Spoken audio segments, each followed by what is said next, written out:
Evet arkadaşlar, şu an Çadırlı mahallemizde çıkan yangından dolayı şu an 200 dönüm arazi yakın arazi yanıyor.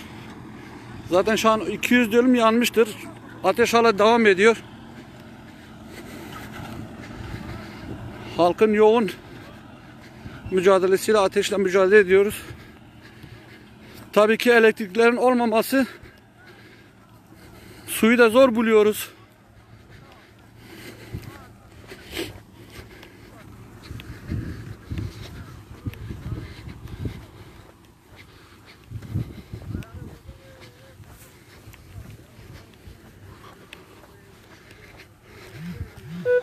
Gördüğünüz gibi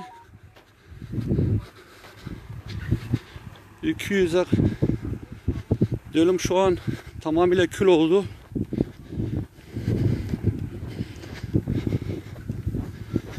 Elektriklerin olmaması, suyla da mücadele edemiyoruz. Sadece makineyle mücadele devam ediyor.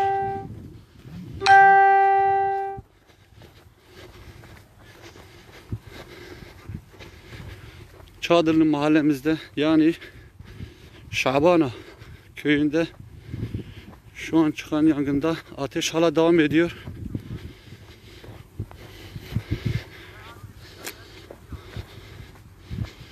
Şu an yaklaşık 100 traktörle mücadele devam ediyor.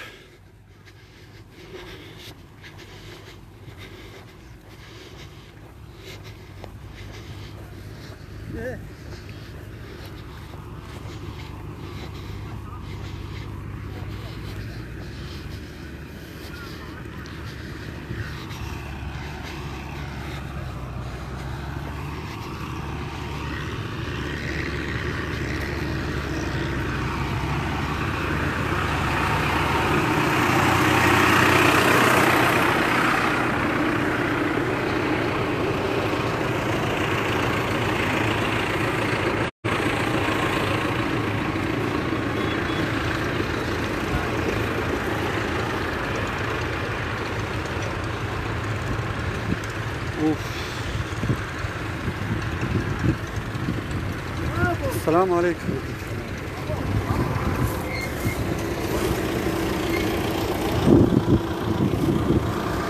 Yavaş yavaş kontrol almaya başladık.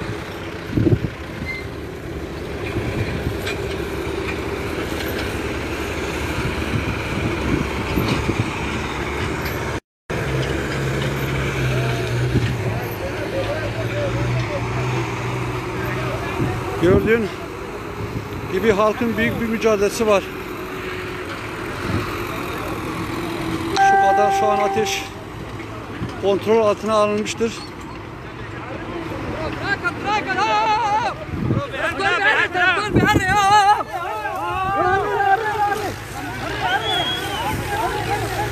Evet arkadaşlar, gördüğünüz gibi hafif de bir rüzgar olduğundan dolayı tekrar yangın çıkmaya başladı.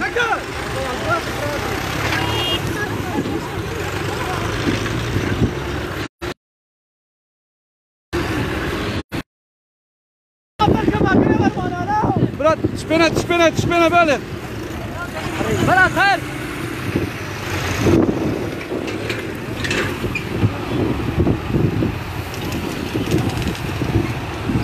Evet, yoğun bir sis. Rüzgarın olması işimizi çok zorlaştırıyor.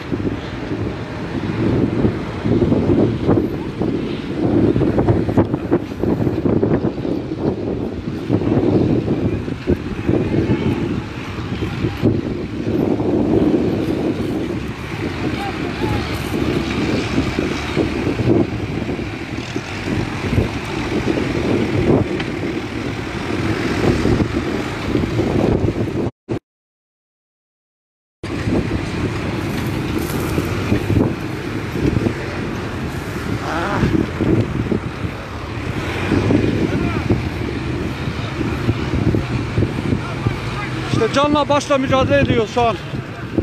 Gördüğünüz gibi milli servet tamamıyla kül oluyor.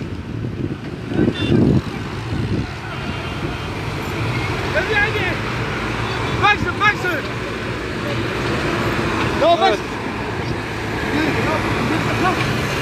Yaşlılarla, çocuklarla mücadele.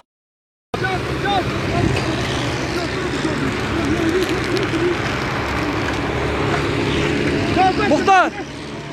Muhtar insan ağaçlar traktör eder ki.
Allah'a şükürler olsun ki ateş